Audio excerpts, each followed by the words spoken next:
Hello বন্ধুরা, কেমন আছো সবাই? নিশ্চয়ই খুব ভালো আছো। আমিও কিন্তু বেশ ভালো আছি। তোমাদের সামনে একটা সুন্দর ভিডিও নিয়ে চলে এলাম। এই বর্ষাকালে গরম গরম ইলিশ ভাপার ভিডিও নিয়ে চলে এলাম।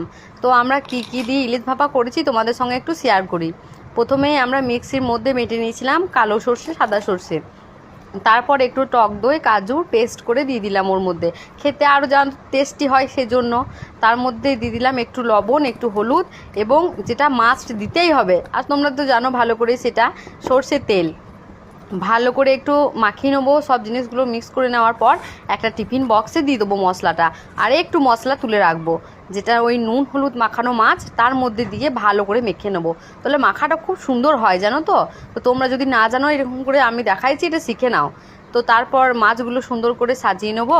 সাজিয়ে নেওয়ার পর তোমার যদি কাঁচা লঙ্কা খেতে ইচ্ছা করে, কাঁচা লঙ্কা একটু দিয়ে দেবে ওপরে, আর একটু মন হয়তো সর্ষের তেল দিয়ে দেবে।